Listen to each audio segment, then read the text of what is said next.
Olivia, t'as vu ce que je t'ai envoyé?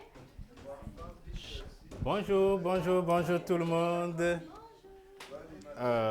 On dirait qu'ils dorment encore. Bonjour l'Assemblée. Bonjour, maître. Vous-même, vous devez savoir que quand je suis ici, c'est pour vous entendre. Bien, voilà, nous sommes dans la maison du Seigneur. Et comme moi, je peux donc vous le dire ce matin, nous sommes les plus heureux de ce monde. Vous savez, ce n'est pas donné à tout le monde d'être toujours dans la maison de Dieu. Mais si nous avons cette opportunité, cette grâce, je vais dire, c'est que nous sommes les plus heureux. Donc, nous sommes là pour le louer, le célébrer, lui dire tout ce que nous avons sur le cœur. Prier pour les malades, prier pour ceux qui sont encore en route, prier pour que déjà le Saint-Esprit puisse donc ouvrir nos entendements pour que nous puissions donc écouter la parole de Dieu ce matin. Nous allons donc nous lever, nous allons chanter « Bénis Dieu, ô mon âme ».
Devant ce qui m'attend et ce qui pourrait arriver.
Je vais vous demander de lire avec moi 1 Jean 4, verset 4. Vous, petits enfants, vous êtes de Dieu et vous les avez vaincus, parce que celui qui est en vous est plus grand que celui qui est dans le monde. Ok. Je voulais le relire encore une fois. Oui. 1 Jean 4, 4. Vous, petits enfants, vous êtes de Dieu et vous les avez vaincus, parce que celui qui est en vous est plus grand que celui qui est dans le monde. Amen. 1 Jean 4, 4. Vous, petits enfants, vous êtes de Dieu et vous les avez vaincus, parce que celui qui est dans vous est plus grand que celui qui est dans le monde. Amen. Amen. Je louerai l'Éternel.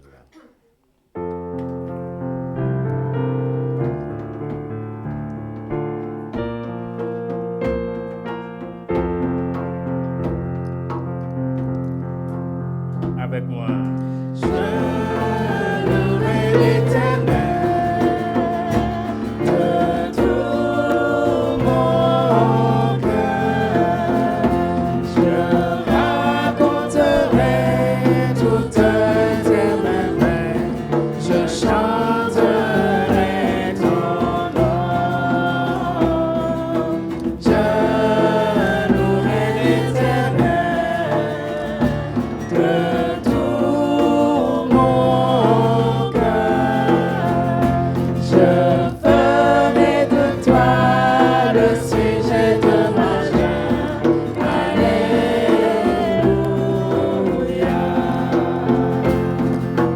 Je louerai l'Éternel de tout mon cœur. Je raconterai toutes tes merveilles.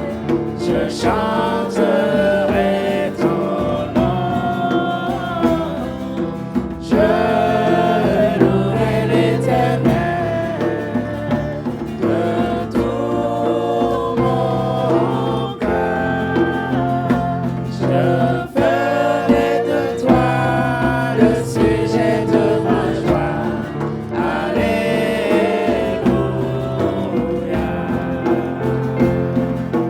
Je louerai l'Éternel de tout mon cœur. Je raconterai toutes tes merveilles. Je chanterai ton nom. Je louerai l'Éternel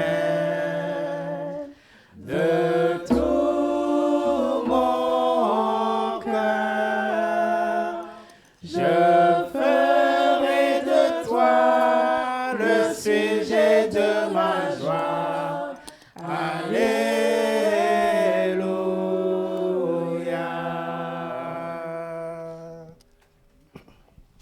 J'ai soif de ta présence. 284.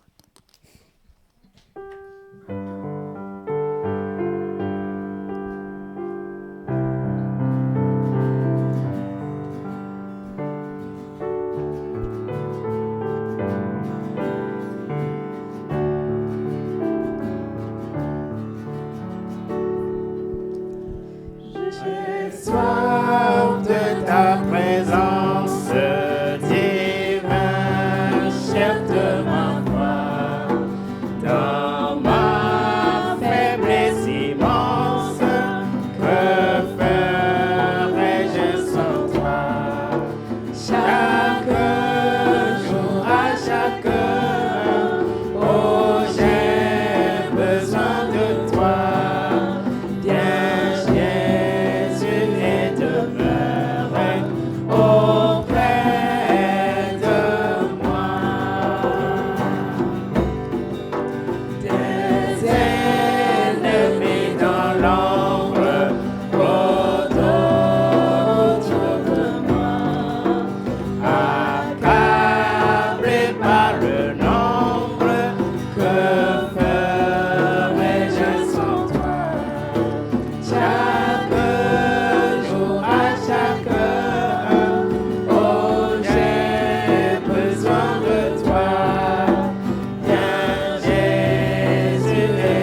demander de lire avec moi 2 Timothée 2, verset 15. Efforce-toi de te montrer éprouvé devant Dieu comme un ouvrier irréprochable, dispensant avec droiture la parole de la vérité. On va le relire encore une fois. 2 Timothée 2, 15. Efforce-toi de te montrer éprouvé devant Dieu comme un ouvrier irréprochable, dispensant avec droiture la parole de la vérité. Amen. 2 Timothée 2, 15. Efforce-toi de te montrer éprouvé devant Dieu comme un ouvrier irréprochable, dispensant avec droiture la vérité. La parole de la vérité. La parole de la vérité. Amen. Merci. Oui, on continue. Ouvre les yeux de mon cœur.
représente d'immense, de bon, de magnifique, d'amour.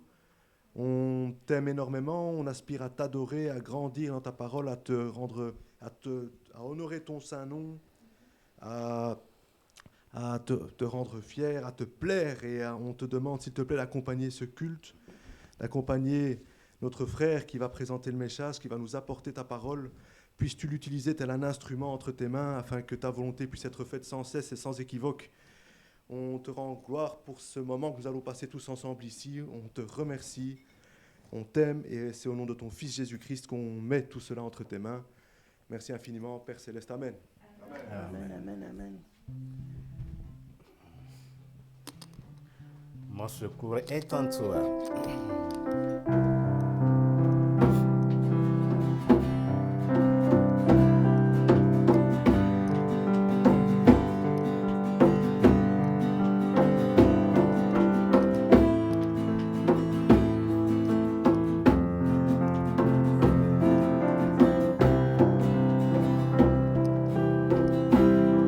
Si la lune me glace et le soleil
chemin, mon destin, ton salut, mon refuge, tout est à toi, ta victoire, mon espoir, ton chemin, mon destin, ton salut, mon refuge, tout est à toi.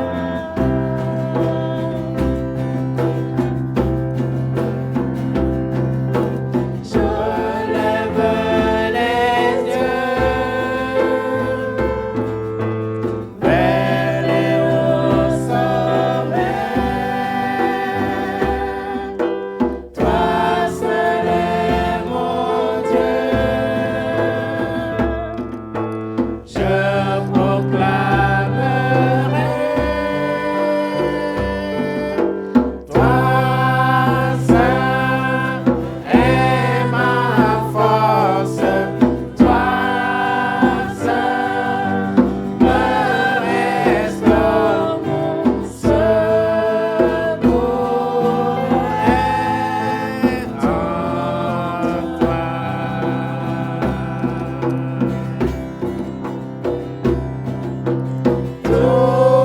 Toujours, Dieu me porte jamais. Dieu ne dort, mon secours est en toi.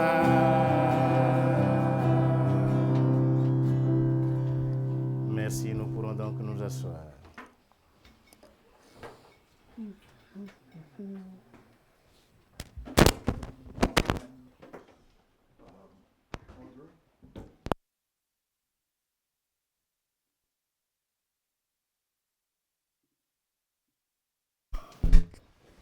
Merci, merci, merci, merci.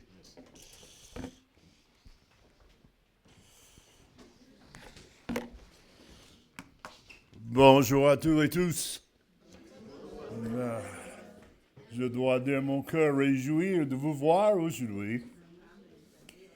La semaine passée, j'étais en Texas, de toutes les places. Et ma femme me regardait de mon soir, elle a dit, si ton jambe n'est pas mieux demain, tu vas entrer en clinique.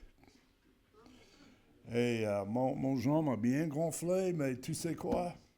Le Seigneur est toujours bon. Et le lendemain, c'était mieux. Et nous avons décidé, on va entrer. On va prendre l'avion mercredi et nous avons fait tous nos plannings de faire ça. Et grâce à Dieu, on est là aujourd'hui. Et je suis content de vous voir. Mais, parce que je n'étais pas certain d'être là, j'ai demandé à George de venir et prêcher pour nous aujourd'hui. Alors, je suis content que j'ai un ami que je peux appeler quand on a besoin de secours un petit peu. Alors, Monsieur George vient prêcher pour nous, partager la parole de Dieu.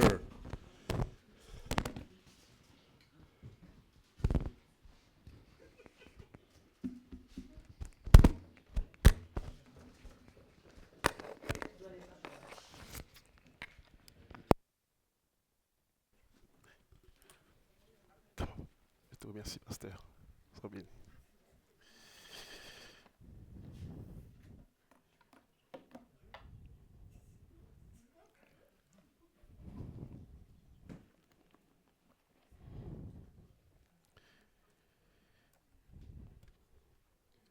Je ne sais pas ce qui est mieux. Est-ce que c'est celui-là ou c'est l'autre? Celui-là? Celui-là est mieux? On va faire l'autre.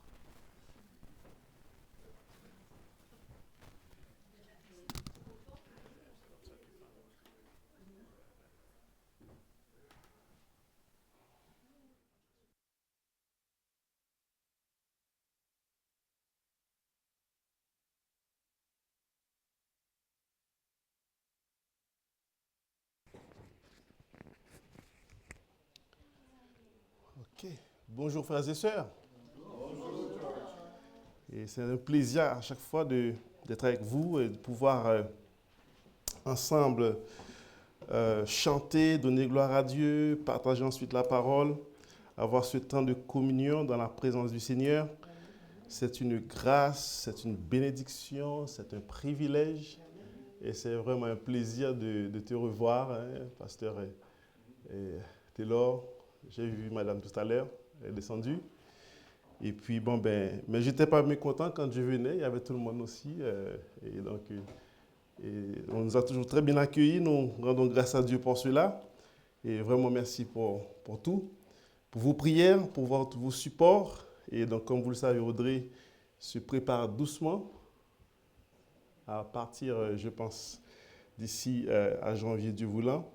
Et là encore, on a besoin de vos prières pour que le cœur se prépare, la pensée se prépare, et puis que Dieu lui fasse son chemin au fur et à mesure dans son cœur. Et donc, toute la famille n'est pas là ce matin parce que Rose avait justement classe avec les enfants ce matin, classe dominicale. Et donc, les deux autres sœurs sont restées pour donner un coup de main. Et puis, bon, on a divisé l'équipe en deux, quoi.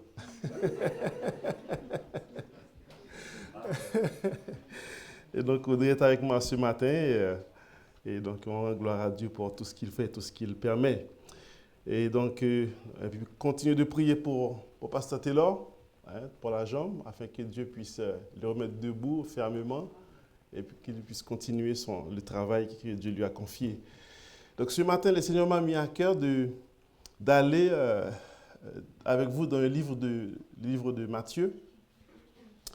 Et j'avais déjà préparé un petit message, parce que j'ai toujours des messages préparés pour le cas où.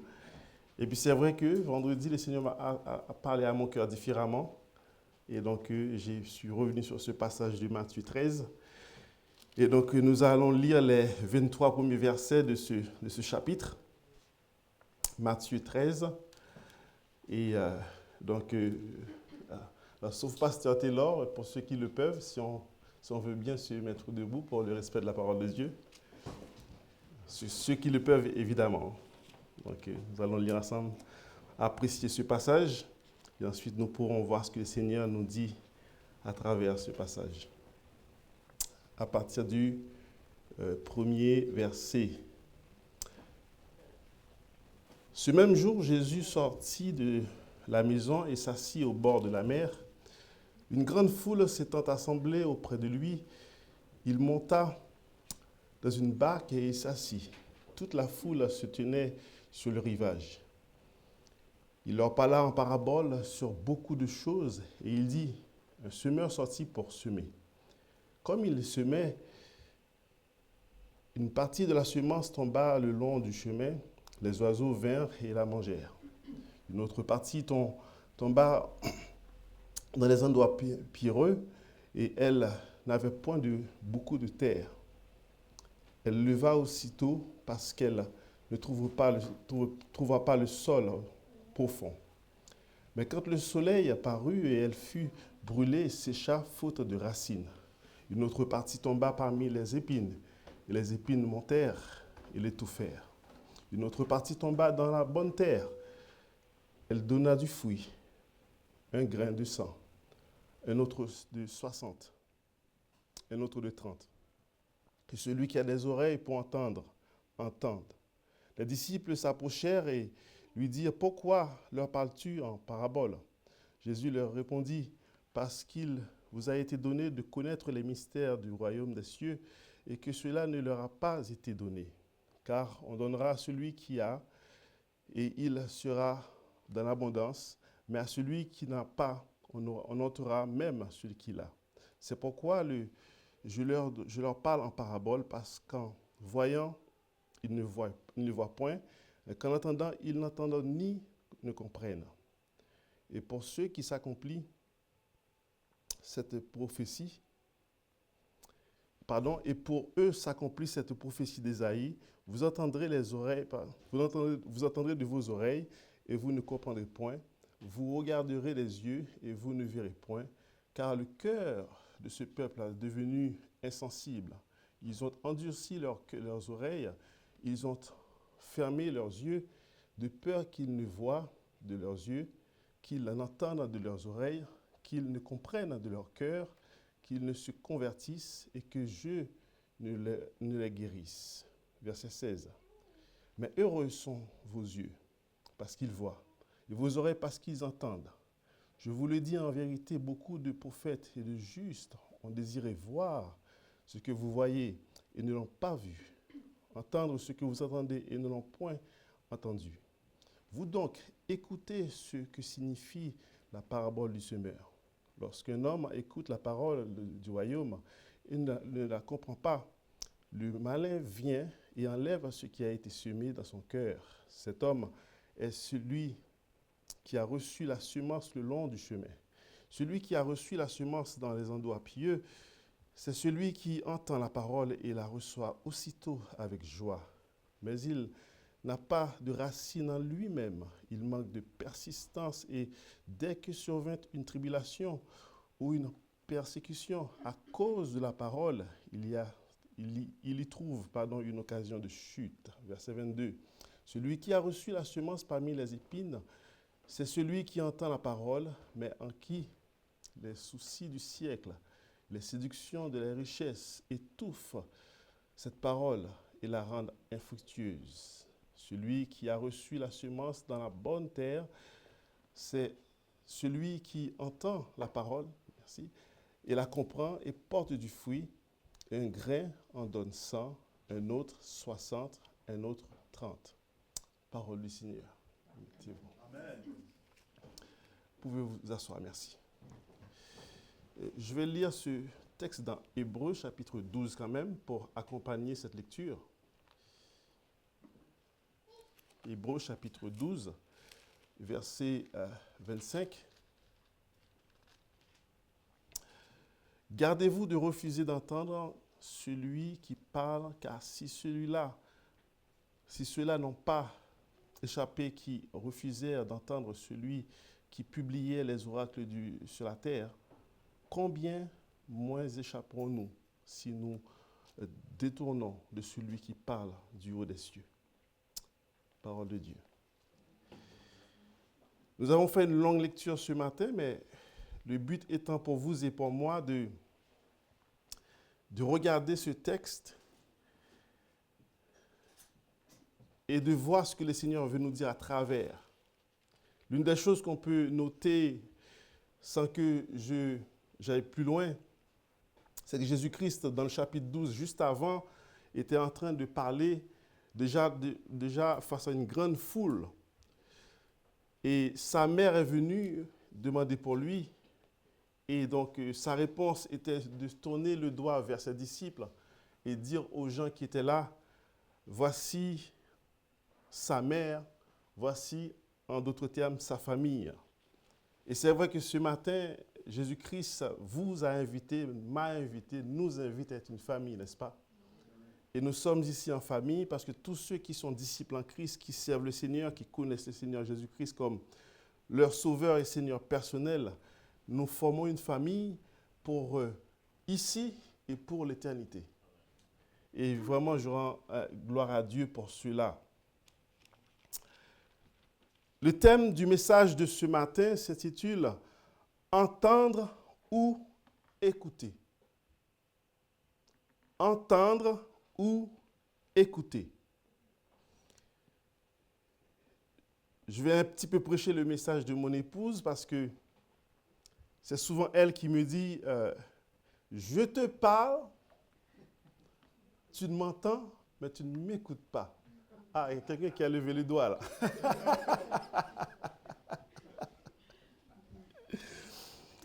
Alors, je ne sais pas si vous connaissez cette situation, mais pour moi, c'est un petit peu le coup de massue lorsqu'elle me sort cette phrase. Je te parle, tu m'entends, mais tu ne m'écoutes pas. Alors là, on est un peu... Alors dis-moi, qu'est-ce que je n'ai pas entendu? Et donc nous allons voir à travers cette thématique ce matin, le combat spirituel qu'il y a autour de la parole de Dieu. Le véritable champ de bataille, ce champ de bataille qui est vous et moi, notre cœur. Et on a besoin effectivement de cette écoute pour pouvoir être en bonne communion avec le Seigneur. Nous venons de lire l'une des paraboles les plus fondamentales que Jésus-Christ ait jamais enseignées. Ce récit que nous venons de lire n'est pas simplement une histoire agricole, ni une illustration poétique pour faire joli. Je dirais plutôt, c'est un miroir que Jésus-Christ met en face de vous et de moi pour que nous puissions nous regarder, pour que nous puissions regarder ce que le reflet de ce miroir, ce qu'il nous envoie comme image, comme situation. Et dans ce texte, Jésus ne parle pas d'abord du semeur ou de la semence. Il parle d'abord de vous et de moi, de nous, des chrétiens, des enfants de Dieu. Il parle du cœur humain, de la manière dont chacun reçoit la parole de Dieu, de la manière dont chacun vit la parole de Dieu. Et ce passage prend encore plus de sens quand on se souvient du contexte. Le peuple entendait Jésus-Christ, mais ne l'écoutait pas. La foule suivait Jésus, mais ne laissait pas sa parole les transformer. Les religieux, les rabbins de l'époque écoutaient. Les érudits écoutaient, mais leur cœur restait fermé face à cette parole. Alors Jésus raconte cette parabole pour révéler une vérité essentielle, importante. Ce n'est pas la parole qui manque de puissance. Ce n'est pas non plus le semeur qui manque de fidélité, d'endurance. Mais le cœur qui manque de préparation. C'est le cœur, malheureusement, qui n'est pas prêt à entendre, à recevoir cette parole, et donc pas disponible pour cette parole. Et c'est exactement pour cela Jésus conclut en disant que celui qui a des oreilles pour entendre, entend. Entend. Matthieu 13 se situe à un moment charnière du ministère de Jésus-Christ. Voilà qu'il commence à prêcher, il partage l'évangile à beaucoup de gens, des foules se réunissent. Depuis plusieurs chapitres, quand on relit le livre de Matthieu, le Seigneur Jésus-Christ enseigne, guérit, délivre, mais rencontre aussi beaucoup d'opposition, des oppositions de plus en plus croissantes, pour l'empêcher de faire ce travail. Les pharisiens contestent son autorité, le peuple admire les miracles qu'il fait, évidemment, mais ne se repentent pas vraiment. Plusieurs écoutent sans vraiment accueillir le message de la parole de Dieu, sans jamais accepter ce message de la parole de Dieu. Et cette opposition dans le chapitre 12 atteint son sommet. Les chefs religieux attribuent même l'œuvre du Saint-Esprit aux démons. Le cœur d'Israël, le cœur de ce peuple devient dur, froid, incompréhensif, malgré la lumière que Jésus-Christ apporte, malgré la lumière que Jésus-Christ est au milieu de cette nation. La parabole du semeur est la première et la plus fondamentale. Elle est importante. Elle sert de clé pour comprendre toutes les autres paraboles que Jésus-Christ va prononcer, va dire après. Pourquoi? Parce qu'elle dévoile la réalité spirituelle derrière ce qui est en train de se passer dans le pays. Et oui, il y a une réalité spirituelle. Jésus prend le temps pour expliquer ce pourquoi.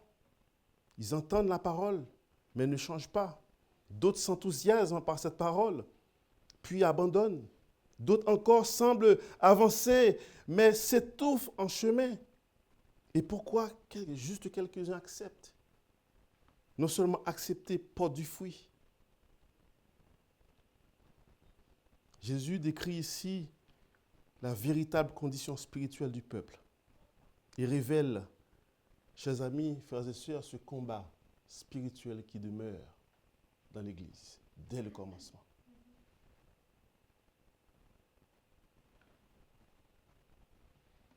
Ce combat que vous et moi, nous ne voyons pas, que nous ne pouvons pas toucher physiquement, que nous ne voyons pas forcément de sang couler. Mais ce combat demeure. Il est là. C'est pour ça que l'apôtre Pierre nous dit qu'il est comme un lion rugissant, notre ennemi, cherchant qui il peut dévorer. Et s'il vous trouve, il le fera. Chaque fois que la parole est annoncée,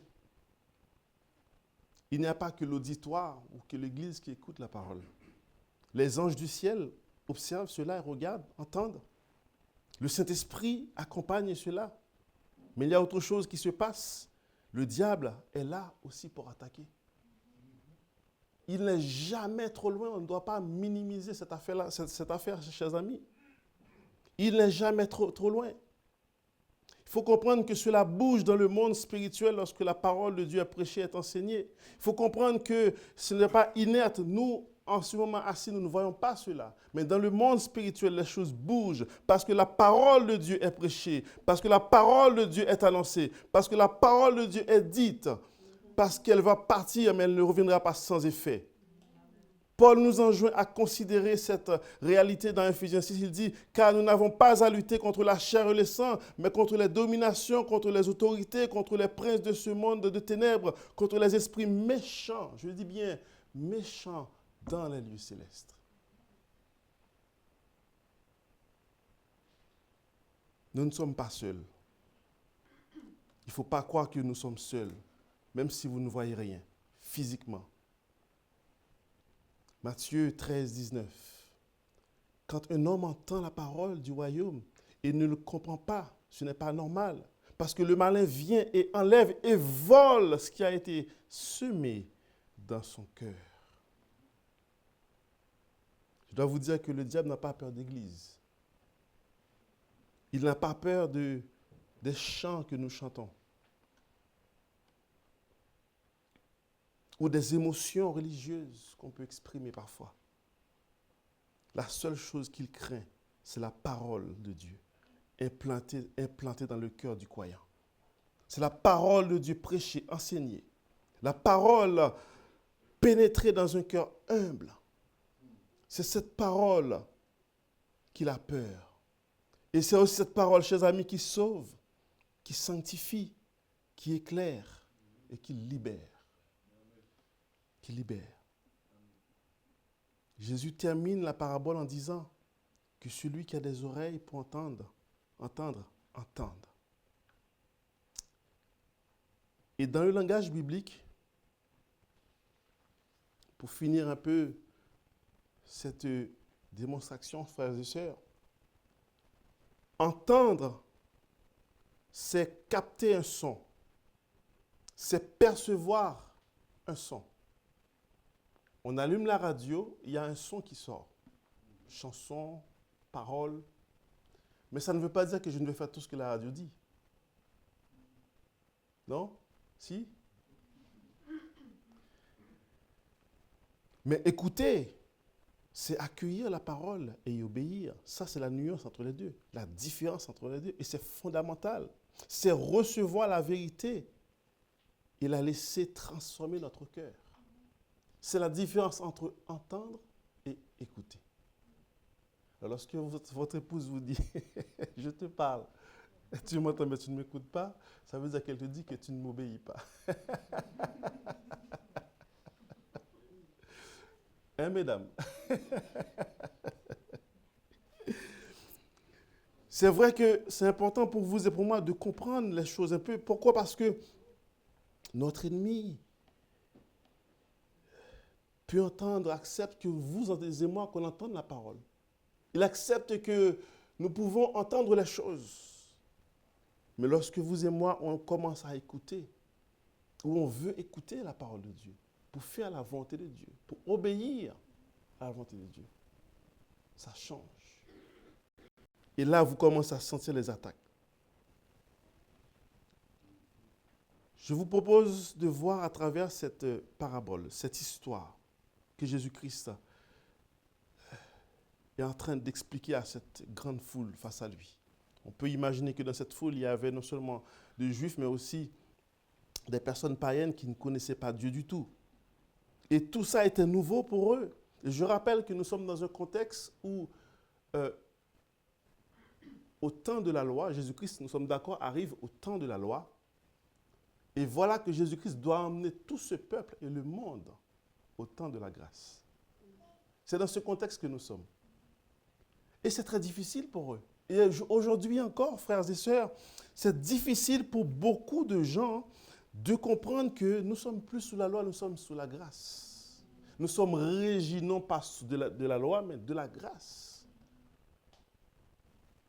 Sous la loi, nous sommes jugés, punis, mais sous la grâce, nous avons la miséricorde de Dieu. Et souvent, parfois je le dis aux gens, sous la grâce, nous pouvons recommencer. Souvent, on oublie cet aspect-là de la grâce. Nous pouvons recommencer à partir du moment qu'il y a eu cet acte de repentance. À partir du moment qu'on a reconnu que notre Seigneur est celui qui nous pardonne et que nos péchés ne dépendent plus de nous, mais ça dépend de lui, et qu'il a tout effacé, qu'il a payé pour tout cela, nous pouvons recommencer et faire la paix avec lui. Sous la grâce, c'est la réconciliation, chers amis. Non seulement avec le Père Céleste qui est dans les cieux, mais aussi Dieu en a fait pour vous et pour moi un ministère de réconciliation. Allons voir ce matin, nous allons réfléchir sur ces 4 terrains qu'on a lus tout à l'heure. 4 terrains, mais aussi 4 réponses des cœurs à la parole de Dieu. Et surtout, comment devenir cette bonne terre dont le texte parle. C'est-à-dire un cœur transformé par Dieu, un cœur changé par Dieu, une nouvelle créature. La question que j'ai besoin que vous vous posiez tout au long de ce message ce matin, quel terrain suis-je? Quel terrain suis-je? Des 4, quel terrain suis-je? Prions le Seigneur. Oui, Père Céleste, c'est vrai que ta parole nous parle ce matin. Parce que ta parole n'a pas changé depuis qu'elle a été enseignée. Et aujourd'hui, elle est encore d'actualité. Et demain, nous savons qu'elle ne changera pas non plus. Parce que tu n'as pas changé d'avis. Seigneur, je veux, avec humilité ce matin, venir devant toi. Te demander ta grâce, ta miséricorde, Seigneur Dieu. Tu vois le cœur de chacun de nous, le mien et celui de mes frères et sœurs. Tu vois le besoin de chacun, Seigneur Dieu. Accorde une grâce particulière afin que chacun puisse recevoir ce que tu as en réserve ce matin pour nous. Et que par ta grâce, nous puissions recevoir ta parole pour que nous puissions porter du fruit. Pour que, Seigneur Dieu, nous n'ayons pas un cœur dur, mais un cœur aimant, un cœur qui chérit. Un cœur, Seigneur Dieu, qui accepte d'entendre et de recevoir ta parole. Pour nous transformer et faire de nous, non seulement cette nouvelle créature, mais aussi, Seigneur Dieu, des enfants fidèles. Et que nous sachions témoigner ta parole, Seigneur. Merci pour la présence de chacun. Et merci, Seigneur Dieu, pour tout ce que tu feras. Au-delà de ce que nous te demandons, Seigneur Dieu, je te prie. Amen.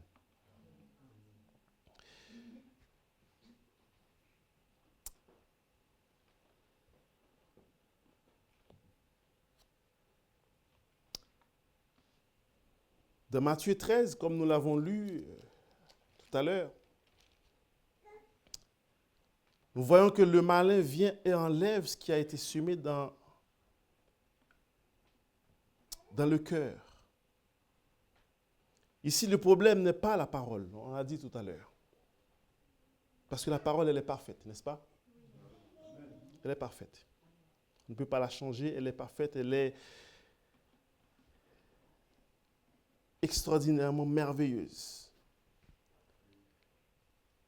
Le problème, c'est le cœur endurci, le cœur fermé, rempli d'orgueil, d'indifférence, de blessures aussi parfois, de mauvaises habitudes religieuses, une vie tendue vers la religion alors que Dieu veut une relation intime avec nous. Jésus-Christ a dit, lorsque vous priez, vous dites « Notre Père ». Et donc, à partir de là, nous devons comprendre que notre relation avec le ciel, avec Dieu, avec le Père céleste est établie. Et que si nous sommes enfants de Dieu, nous pouvons tout lui demander, nous adresser à lui. Si le cœur ne comprend pas, c'est parce que le cœur, très souvent, n'accueille pas non plus. Et la stratégie de l'ennemi, c'est de faire en sorte que ce cœur n'ait pas suffisamment entendu de paroles pour qu'il n'y ait pas de germe. Satan sait que même une petite graine de la parole peut devenir un arbre de vie dans la vie du chrétien ou de la personne qui a entendu, qui a reçu cette parole. Il ne faut pas beaucoup, il faut juste la vérité. Et c'est ce que ce texte de Matthieu 13, 31-32 nous révèle. Alors il vole, ce qui nous a été enseigné. Et comment il le vole? Il nous distrait, il nous refroidit. S'il ne peut pas empêcher la parole de prêcher, il va essayer de faire en sorte que cette parole soit étouffée par beaucoup d'activités dans nos vies et nous empêcher effectivement de vouloir faire la volonté de Dieu. La bonne nouvelle pour vous et pour moi ce matin, c'est que Dieu a brisé même le sol dur, le plus dur qu'on peut exister. Dans Ézéchiel, il a dit, je vous donnerai un cœur nouveau, un cœur de chair, capable d'entendre, capable d'être transformé, de changer. On voit que, deuxièmement, le sol pierreux, avec beaucoup de pierres, qui symbolise la foi parfois superficielle, sans racines. Matthieu 13, 20, 21, lisons-le ensemble. Ainsi il nous dit, celui qui a reçu la semence dans les endroits pierreux, c'est celui qui entend la parole et la reçoit aussi avec joie, mais il n'a pas de racine en lui-même, il manque de persistance et dès que survient une tribulation ou une persécution à cause de la parole, je dis bien à cause de la parole, il trouve une occasion de chute. Ça, c'est le chrétien qui aime les choses émotionnelles, chers amis. Dieu ne veut pas que nous soyons dans les émotions, il veut que nous soyons dans la raison. C'est-à-dire qu'on entend la parole de Dieu et on la regarde, cette parole, ou on la chante, si vous voulez, cette parole, et ensuite on l'étudie, cette parole. Et on voit ce que cette parole dit à notre cœur. Et très souvent, vous allez vous rendre compte qu'elle n'ira pas dans votre sens. Ça, c'est la parole de la raison, de la réflexion, non de l'émotion. C'est le chrétien qui aime l'émotion, aime la nouveauté parfois. Parfois, on va souvent vers trop de nouveautés. Alors que Dieu, les bases ont été jetées. Actes des Apôtres, chapitre 2, tout y est, chers amis. Dieu se réjouit dans les bonnes saisons. Et souvent, ce qui se passe, c'est qu'il n'y a pas de profondeur dans ce que nous faisons. Et dans ces cas-là, ce chrétien est à la merci de la chaleur du soleil, comme exprimé, les épreuves, les persécutions, les difficultés. Je vous dis que vous serez attaqués. L'ennemi vous attaque parce que vous avez entendu cette parole. Et il ne veut pas que vous portiez du fruit, donc il va faire en sorte que vous puissiez être submergés par des épreuves, par des persécutions, par des difficultés. Et je rends gloire à Dieu ce matin que Pasteur Taylor est là ce matin, parce que s'il avait écouté sa jambe, il ne serait pas là ce matin, n'est-ce pas? C'est un bon exemple, ça.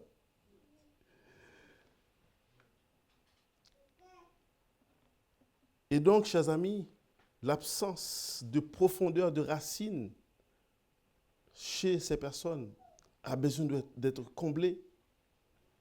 Comblé par quoi, chers amis? Par la communion véritable avec Dieu.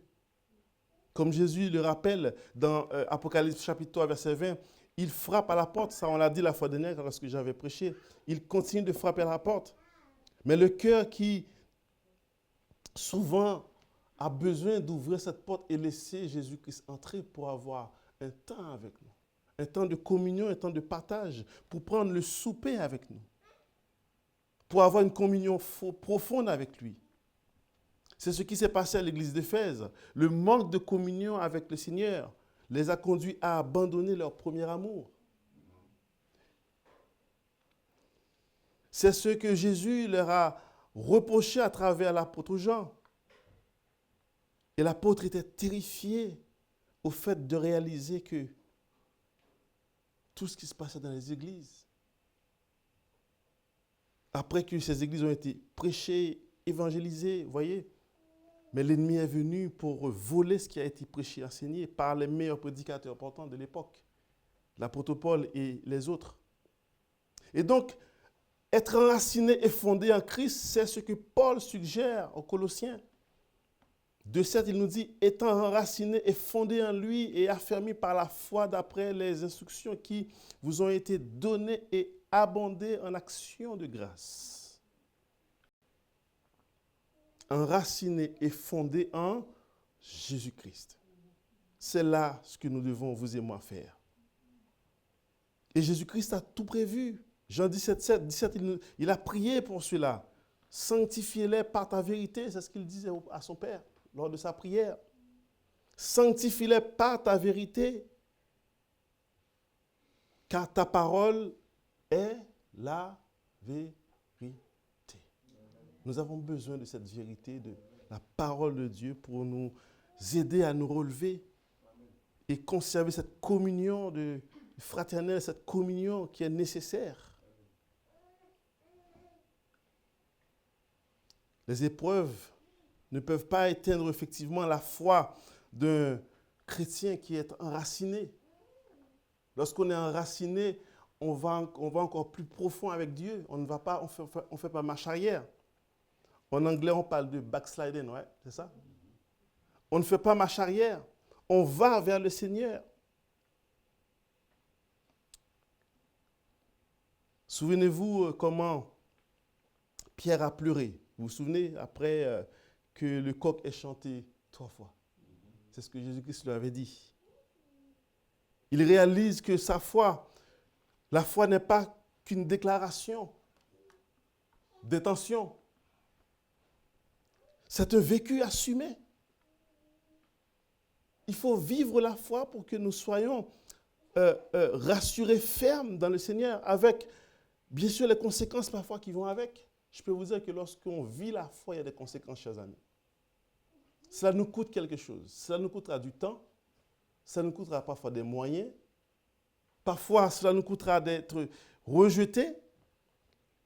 Mais la foi, chers amis, chers frères et sœurs, lorsqu'on veut la vivre sincèrement, il y a des conséquences. Mais heureusement, Jésus-Christ avait déjà prié pour Pierre, pour que Satan n'ait pas à le cribler, comme il a dit. Il avait déjà prévu le coup. Gloire à Dieu que vous et moi, nous combattons non pas à partir de nous-mêmes ou de notre force, mais à partir de la victoire de Jésus-Christ au bois du Calvaire.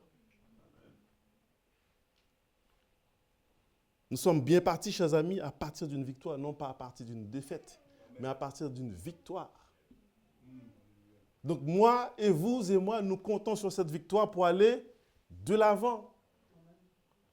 Et ce qui est bien, c'est que c'est une victoire divine parce que personne ne peut le changer.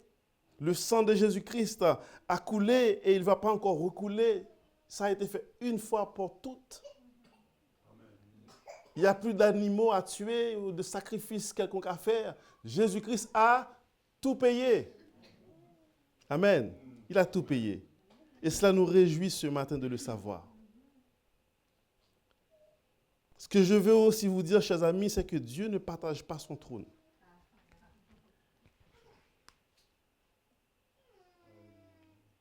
Dieu ne partage pas ce qui lui appartient. Dans Exode 34, 14, on voit comment Dieu témoigne sa jalousie vis-à-vis de son peuple. Ces choses ne sont pas forcément mauvaises en soi, cette jalousie n'est pas forcément mauvaise en soi, mais elle occupe la place de Dieu parce que Dieu ne peut pas accepter de partager cette place qui est pour lui important. Cela touche à un aspect fondamental du caractère de Dieu. On ne parle pas là de jalousie charnelle ou d'égoïste, hein, d'accord? Mais c'est l'amour passionné de Dieu pour vous et pour moi qui est exprimé ici. Dieu nous aime passionnément. Il nous aime passionnément. Et c'est pour ça qu'il n'a pas hésité à donner Jésus-Christ au bois du Calvaire, pour que vous et moi soyons sauvés. Il nous aime tant, car Dieu a tant aimé, tant aimé. C'est pour ça que dès le premier commandement, il dit, tu n'auras pas d'autre Dieu devant ma face. Ah, il veut que les choses soient claires. Hein? Tu n'auras pas d'autre Dieu devant ma face. Tu ne feras pas d'image taillée. Ce n'est pas possible. Ça veut dire que non seulement tu n'auras pas d'autre Dieu, mais dans tout ce que tu feras dans la vie pratique, je dois être le centre, le premier.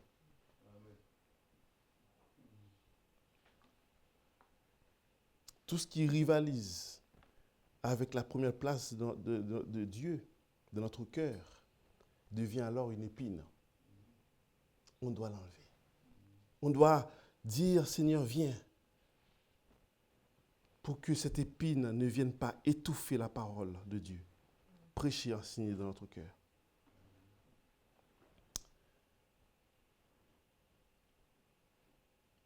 Dans 1 Corinthiens 6, verset 19, Paul nous rappelle ceci, il nous dit, ne savez-vous pas que votre corps est le temple du Saint-Esprit qui est en vous, que vous avez reçu de Dieu et que vous ne vous appartenez point à vous-même.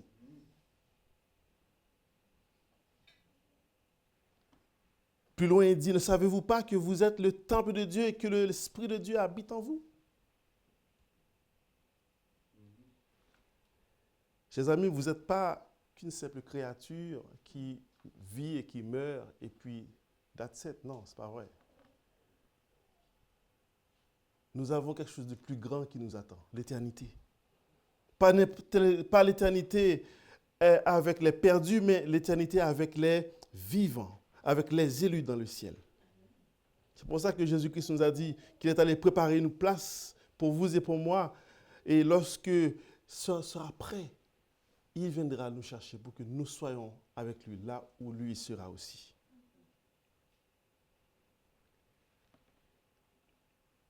Le croyant est désormais l'habitation, le cœur du croyant est désormais une habitation où demeure le temple de Dieu, où réside le Saint-Esprit, où demeure la présence de Dieu.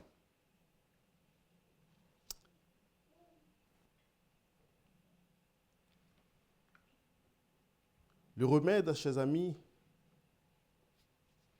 pour que nous puissions bénéficier de cette bonne terre, Matthieu 13, 23, la Bible dit que celui qui a reçu la semence dans la bonne terre, c'est celui qui entend la parole et la comprend. Il porte du fruit, et un grain en donne 100, un autre 60 et un autre 30.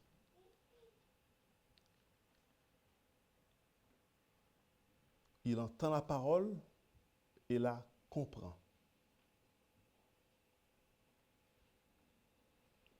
Il entend la parole et la comprend.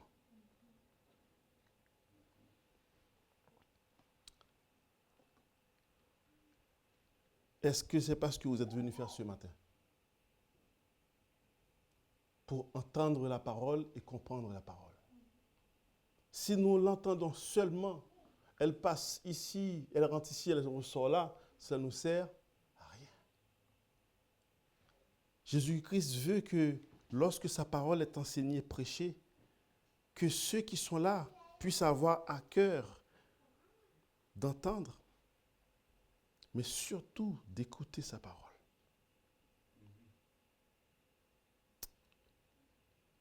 on le répète, le problème n'est pas le semeur.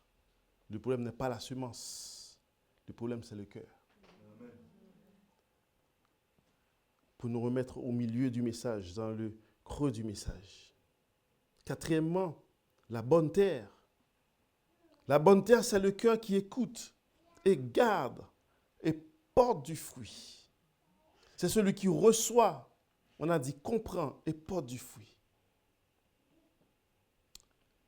Mais je vais vous dire aussi que la bonne terre n'est pas une terre parfaite. La bonne terre n'est pas une terre parfaite. C'est une terre qui est travaillée. C'est une terre qui est brisée. C'est une terre qui vit dans la repentance, qui se repente. C'est une terre humble, disponible à tout le temps recevoir de ce que Dieu a envie de nous donner. Parfois, c'est son enseignement. Parfois, il nous convainc. Parfois, il nous corrige. Parfois, il nous instruit. Qu'importe. Cette terre se rend disponible. Dans le psaume 51, le psalmiste nous dit que on voit que David ici qui demande à Dieu de créer en lui un cœur pur et de renouveler en lui un esprit comment? Bien disposé. Bien disposé, disposé à écouter, à entendre, à obéir, à faire la volonté de Dieu, à reconnaître sa faute, à vivre une vie qui plaît à son Dieu. Souvent, je dis que David, c'est pour nous un peu le chrétien de l'Ancien Testament. David, de tout mon cœur, je crois que David avait compris la grâce avant que la grâce arrive pleinement avec Jésus-Christ. C'est pour ça qu'il dit dans le psaume 118, « Le Seigneur m'a châtié, mais il ne m'a pas livré à la mort. » Il ne m'a pas livré à la mort. La bonne terre n'est pas un chrétien parfait. 1 Jean 1,8, si nous disons que nous n'avons pas péché, nous nous séduisons nous-mêmes.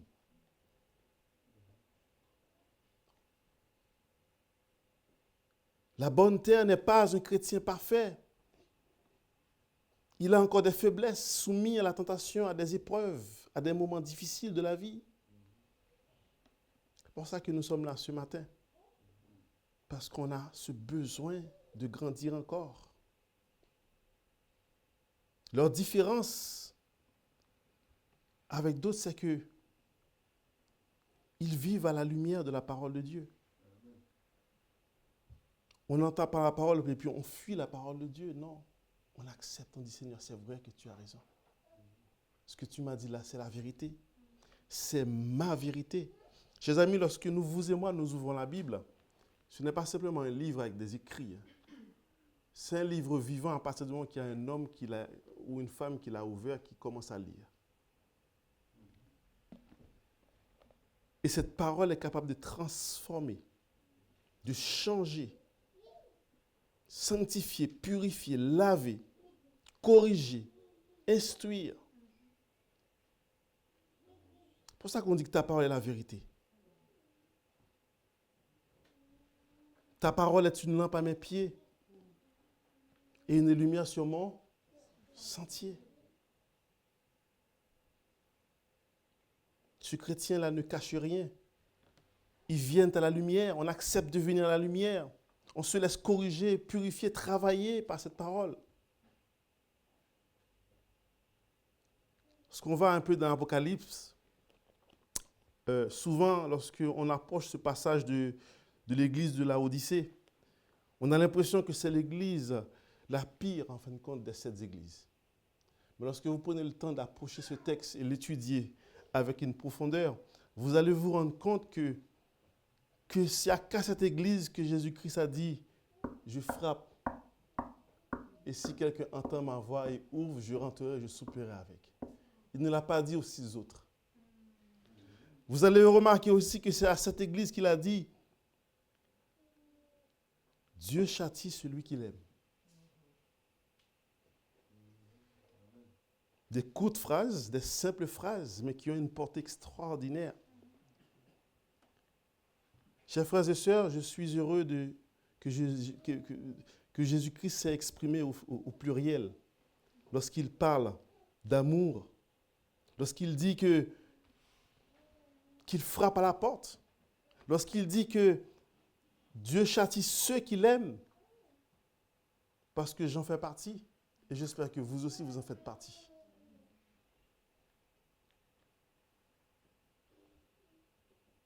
Celui qui agit selon la vérité vient à la lumière. Jean 3, 21. C'est important pour vous et pour moi.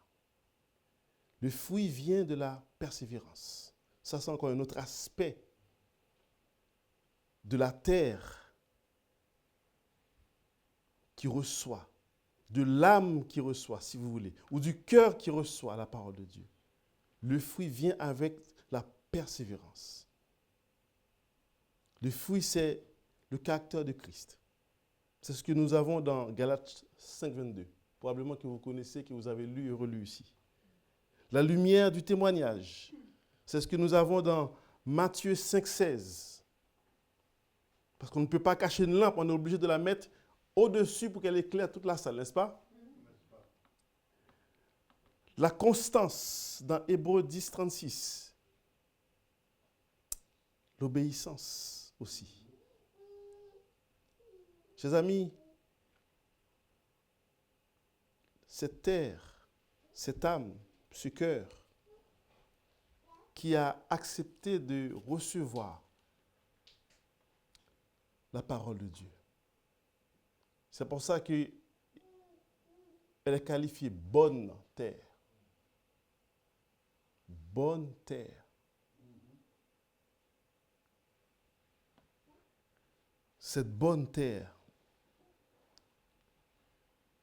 est le résultat de bons fruits, de fruits de grâce et de bénédiction.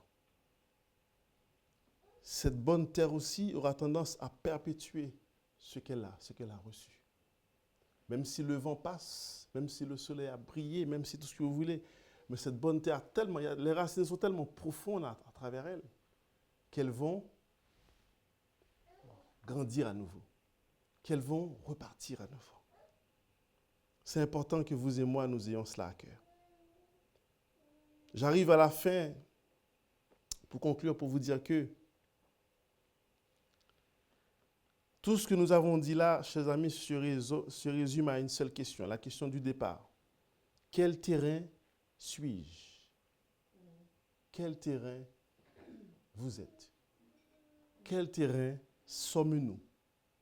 À la fois en tant qu'individu, à la fois en tant qu'Église. Quel terrain sommes-nous? Le chemin avec le cœur dur, le sol pierreux, la foi superficielle, le terrain épineux, avec un cœur partagé, ou bien la bonne terre avec un cœur humble et obéissant. Quel terrain choisissons-nous? C'est un choix, c'est une décision à prendre ce matin. Si tu es là ce matin, tu ne connais pas le Seigneur encore, tu n'as pas encore fait ce choix pour que la parole de Dieu pénètre ton cœur. Ce matin, c'est le jour du salut pour toi. C'est le jour où tu peux dire, oui Seigneur, je veux que ta parole pénètre mon cœur. Je l'ai entendu, maintenant je veux l'écouter. Je veux faire ta volonté. Je veux goûter à cette parole qui guérit, qui transforme, qui relève. Je veux y être. Jacques nous enjoint aussi à mettre la parole en pratique. Jacques 1, 22. Non pas seulement à l'écouter. C'est bien de l'écouter, c'est pas mal. Mais c'est encore mieux de la pratiquer. C'est encore mieux de la pratiquer. Ce n'est pas entendre qui change la vie, c'est écouter qui accueille et garde et laisser la parole porter son fruit en nous.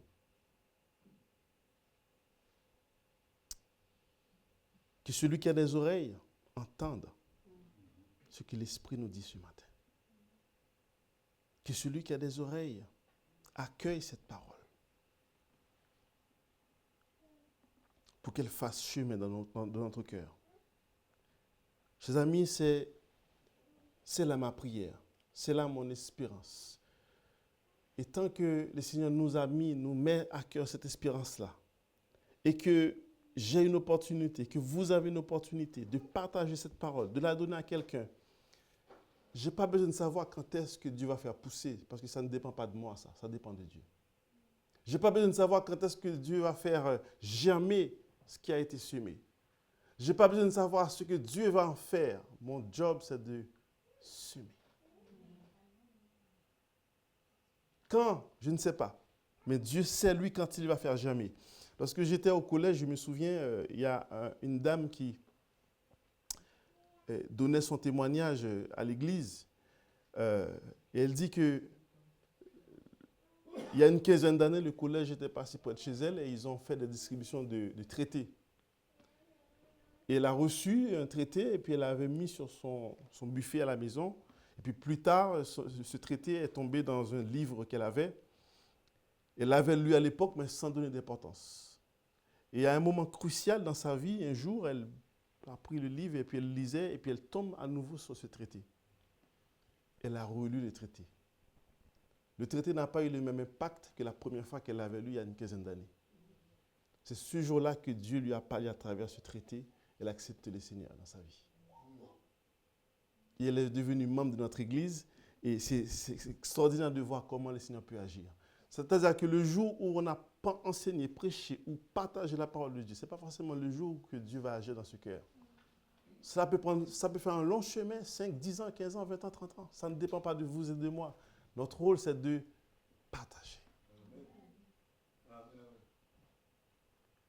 Et une chose dont je suis certain, que je sais, c'est que ces 4 terrains que nous avons vus ce matin, à un moment donné dans votre vie, vous avez été l'un d'entre eux. À un moment donné, j'étais comme le premier terrain. Et le Seigneur est venu à moi et il m'a sauvé. Et depuis, je chemine avec le Seigneur. Et je pense que c'est la même chose pour vous aussi. Vous cheminez avec le Seigneur au fur et à mesure, au fil des années. Parfois, nous tombons, mais Dieu nous relève. Nous ne sommes pas parfaits, mais nous avons un Dieu de grâce et de miséricorde. Prions le Seigneur. Seigneur Dieu Tout-Puissant, merci pour ta parole, Seigneur Dieu. Oui, merci parce que ta parole est la vérité. Et la vérité absolue. Merci parce que cette parole prend racine, prend toute son origine en toi, Seigneur Dieu, dès le commencement, dès le jour où tu as créé le monde, Seigneur Dieu.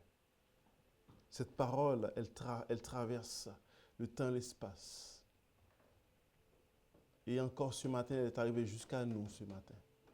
Parce qu'il y a eu tellement de témoignages, tellement d'hommes et de femmes qui se sont dressés pour dire la vérité, pour la conservation de cette parole, Seigneur. Tu as utilisé toutes ces âmes, toutes ces personnes. Donne-nous, Seigneur Dieu, d'avoir à cœur de faire la même chose. Pour que nous n'ayons pas des considérations personnelles pour partager ta parole, mais que nous le fassions par obéissance et par amour pour toi, Seigneur. Seigneur, merci pour tout. Tu vois les âmes dans cette salle. Tu vois ce que chacune a besoin. Il y en a peut-être qui ont besoin de guérison. Il y en a qui ont peut-être besoin d'encouragement. Il y en a qui ont peut-être besoin d'une touchée, Seigneur Dieu.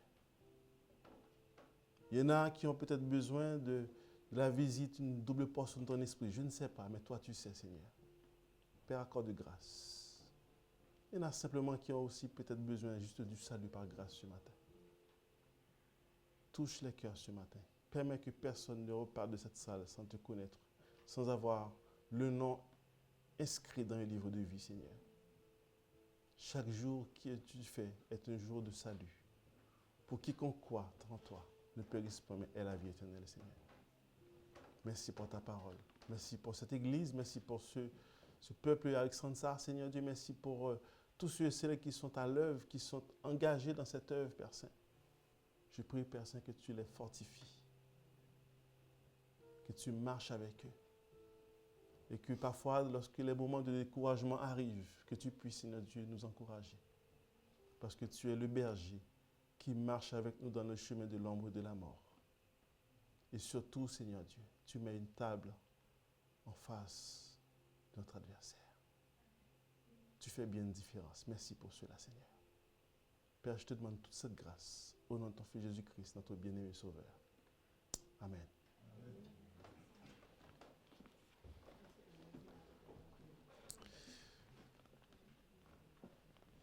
Alors, je vais passer la main à Pasteur Taylor ce matin. Ça fait plaisir de l'avoir avec nous.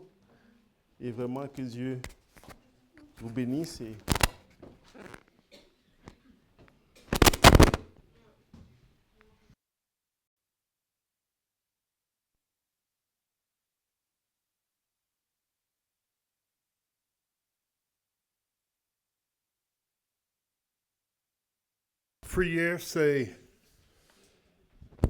ma prière, c'est que vous avez posé cette question à vous-même.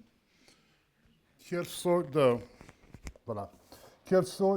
terre je voudrais choisir moi-même pour avoir? Si le Seigneur a parlé avec votre cœur, on va vous donner une minute de prière. Andrew va jouer. Et si vous avez besoin de faire une décision pour Christ, pas nécessairement pour être sauvé, mais le Seigneur est en train de toquer à votre porte. Et ce qu'il attend de vous, c'est que vous ouvriez la porte et lui laisse entrer. Prions-nous. Seigneur, devant toi, on vient. Parce que tu es notre Dieu. Plein de miséricorde, plein de grâce, plein d'amour. Et Seigneur, je prie pour la prédication de ta parole qui était donnée avec passion aujourd'hui, mais clairement. Mais que la vérité que ta parole contienne travaille comme un rototiller dans nos cœurs pour nous troubler, pour nous tirer vers toi. Je vais vous donner une petite minute et puis je vais terminer avec la prière.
Où pouvons-nous aller pour trouver ta grâce, sauf à toi? Tirez-nous vers toi. Et nous voulons te louer avec tout ce qu'on a. Et nous prions ces choses dans ton Fils Jésus-Christ. Amen.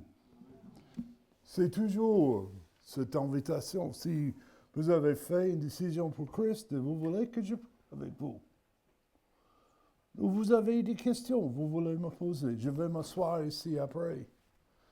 Et n'hésitez pas de passer voir. Parce qu'il y a une chose que je veux, c'est que le Seigneur travaille dans votre vie et change votre vie. Comme George a dit, il est changé. Moi aussi. J'avais un cœur dur et Dieu, dans sa grâce, m'a changé. OK. Qu'est-ce que je dois faire maintenant? Offrande. Oui.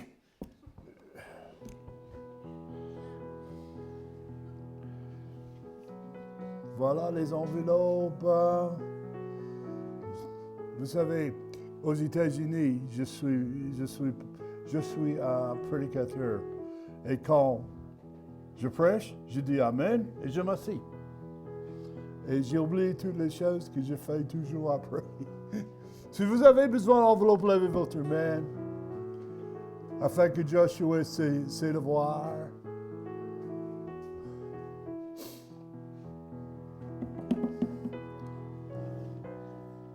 Okay. On va prier encore une fois. Je vais demander Nestor, mon ami, de prier. Dieu notre Père, nous voulons te dire merci pour tes paroles. Nous voulons te dire merci pour tout ce que tu fais dans le jardin. J'ai senti ce matin pour prier pour tous ceux qui sont malades. Seigneur, je sais une chose. Tu es le guérisseur par excellence. Je prie et je te remets, que ce soit dans notre église ou ailleurs, dans les hôpitaux, partout, Seigneur, tu travailles toujours. Je me rappelle donc de notre frère Samuel, Seigneur. Une chose, touche-le encore. Tu vivifies, tu donnes la vie à toute chose qui est morte. Seigneur, fais une nouvelle chose dans sa vie. L'impossible n'est pas de toi, Seigneur. Je prie, je te remets parce que tu es là.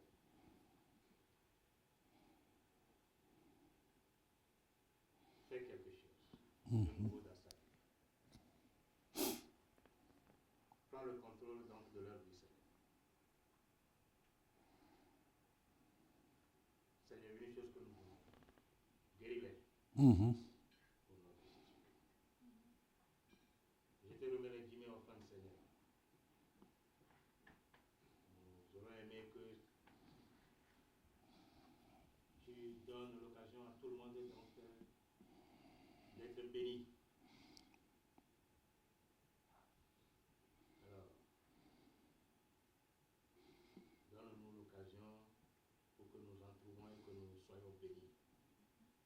Que ton nom soit béni au nom puissant de Jésus. Amen. Amen.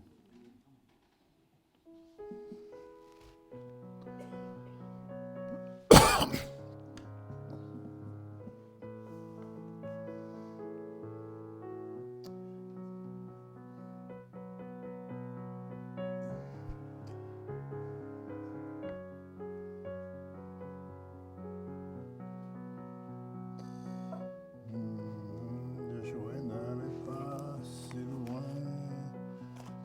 Nous sommes à 34, c'est ça? OK, nous.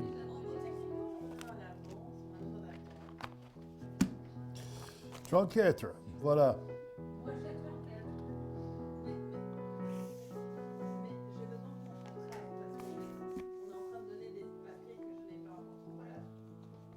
J'ai 33 et 32 ici devant.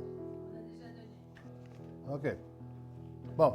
Si vous avez besoin de le 34 ou vous manquez quelques-uns, c'est dommage. Et il va...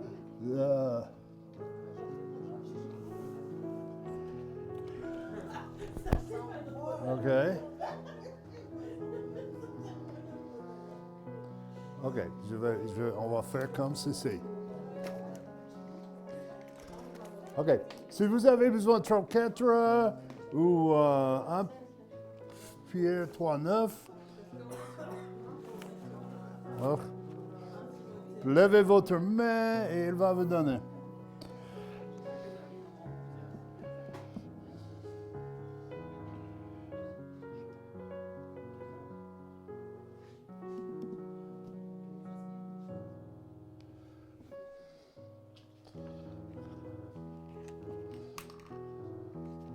On a des autres enveloppes ici. Et ça, c'est de semaines passées.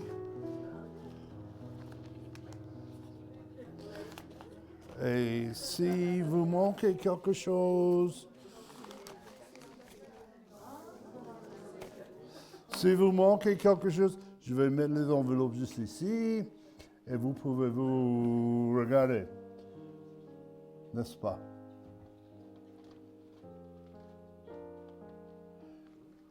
OK. Merci, Josué. Juste que vous êtes au courant, semaine prochaine, je ne serai pas ici.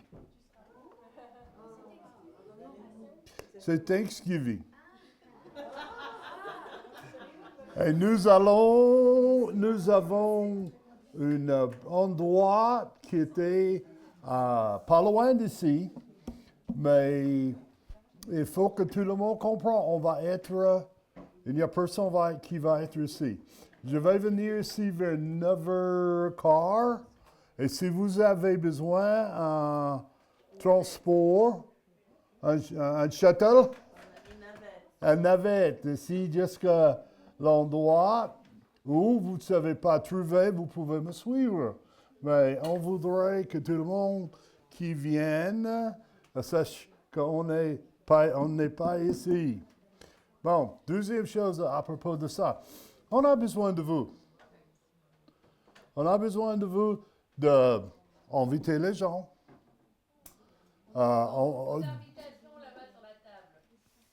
Il y a les invitations sur la table. Invitez les gens qui ont besoin de Jésus, n'est-ce pas?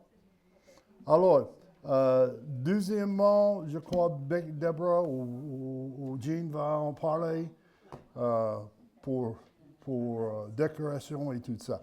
Mais, entre-temps, Amandine va venir.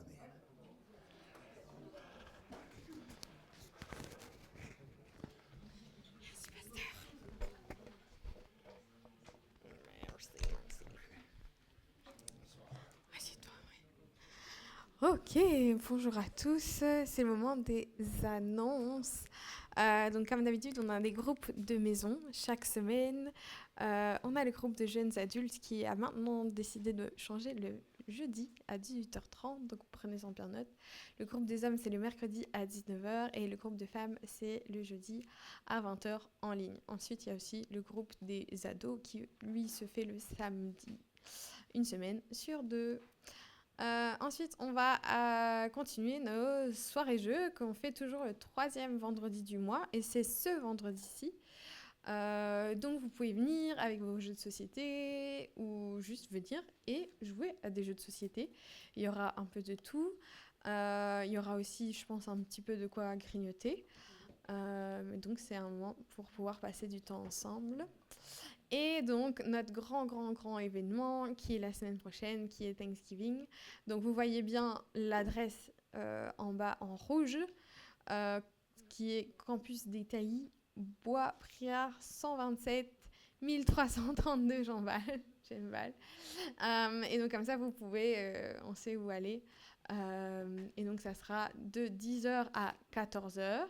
14 heures. On va voir exactement combien de temps ça va nous prendre, mais ça, c'est notre idée du temps par rapport à ça. Et je pense qu'il y a des organisations et des choses à discuter. Cependant, aussi, le 29 novembre, le samedi, on a cours de conseil biblique des femmes. On va déjà commencer à réfléchir à Noël. Déjà, je ne sais pas si vous avez vu, même dans les rues, on commence à décorer pour Noël, mettre les lumières et tout ça. Donc, nous, on va faire un grand événement ici le 21 décembre de 14 à 16 heures. Ça sera Noël en famille, l'expérience. Et on a notre chorale de Noël pour préparer aussi à cette expérience. Donc, pour ce qui est Thanksgiving, je vais passer la parole à Déborah. OK. Alors, avec Thanksgiving qui se passe la semaine prochaine, il y a des petits trucs à partager, surtout pour ceux qui font partie de l'organisation. Alors, on a été voir la pièce vendredi soir pour avoir une meilleure idée de comment organiser en termes de est-ce que c'est les tables rondes ou carrées, ça change la déco. Et du coup, une chose qui est sortie de tout cela, c'est que on a accès à la pièce samedi soir. Qui veut dire, pour ceux qui sont dans l'installation, au lieu de faire 7h30 du matin, dimanche, on a accès le samedi soir de venir installer tout cela avant. Comme ça, vous ne devez pas être là jusqu'à 9h, comme le reste des équipes. OK? Est-ce que ça convient à mon groupe d'installation? Oui. Mieux le samedi soir. Est-ce qu'on a des personnes qui sont libres à venir nous aider? Ça peut être un petit... Il nous a dit de nous dire. Ça peut être un petit tard après-midi. Ça peut être tard après-midi aussi. Ça ne doit pas être 21h du soir non plus. Hein. Non. Parce qu'on doit finir. Je dois encore faire mes 5 kilos peut-être. OK. Alors, est-ce qu'on a des gens qui sont libres le samedi? Est-ce qu'on est libre le samedi? OK. Dans ma tête, vous préférez être là le samedi qu'à 7h30 du matin. Mais je ne sais pas. Il y a des gens qui se disent que je ne suis pas disponible, alors je ne sais pas. Mais OK. Et deuxièmement, on a quelques affaires qu'on doit apporter avec nous qui ne fournit pas. Il fournit une grande partie, mais on a besoin d'aller à travers l'église. J'ai imprimé des listes et si tout le monde nous aide à rassembler les affaires ensemble, c'est beaucoup de mains font petit travail. Et si on travaille tous ensemble, comme ça, on est prêt pour la semaine prochaine et on peut juste prendre les caisses et aller. OK? Oui, Faïda. C'est rassembler les petites affaires, c'est maintenant. Oui. Oui. J'essaie de mettre ça dans le groupe. Si tu n'es pas dans le groupe Thanksgiving et tu veux participer à l'organisation, il est sous la communauté de EBB Rixensart. Tu dois juste cliquer sur Thanksgiving et ça t'ajoute dans le groupe. Et dedans, j'ai les listes de qui est sur quelle équipe. Et j'ai aussi les responsabilités de chaque équipier dedans. OK? Est-ce que j'ai des questions? Autre chose? J'ai toujours besoin des gens pour me purer des pommes de terre. Maman dit qu'on a besoin aussi de planifier des visites pour Sam. Doris aimerait bien qu'on vienne y compris pour lui à la maison. Est-ce que tout le monde a entendu? Est-ce que tout le monde est au courant de ce qui se passe avec Sam? OK, Sam est très, très, très malade. Becky a été le voir lundi. Et de ce qu'on m'a dit, les médecins sont arrivés à un point où ils disent qu'il n'y a plus rien à faire pour lui. Alors, il a beaucoup de médicaments pour lui aider avec sa douleur. Mais je reviens sur Joël sur ceci. Est-ce qu'il est rentré? Il est à la maison. OK. Il est à la maison. Parce que mes dernières nouvelles, il n'était pas encore à la maison. Alors, il est à la maison. Et Doris nous a demandé qu'on passe. Si vous pouvez venir prier sur lui et le visiter. OK? Autre chose? Donc, tout le monde contacte Doris qui dispatche. Oui, on ne veut pas tous être là en même temps. Parce qu'il avait beaucoup de personnes qui voulaient le voir. C'était à l'hôpital aussi. Hein. Oui. C'était pas à la maison, c'était pas Doris. Je n'ai pas resté trop longtemps, mais j'ai pris avec lui, j'ai encouragé juste pour qu'il sache qu'on pense à lui. Ok. Non, personne ne sait. Mais non, c'était Doris qui était censée le dire. Ok. Bon, ça c'est tous mes infos à moi. Et je laisse ça là. Ok, merci. Alors, les lits, c'est tout ça. Mais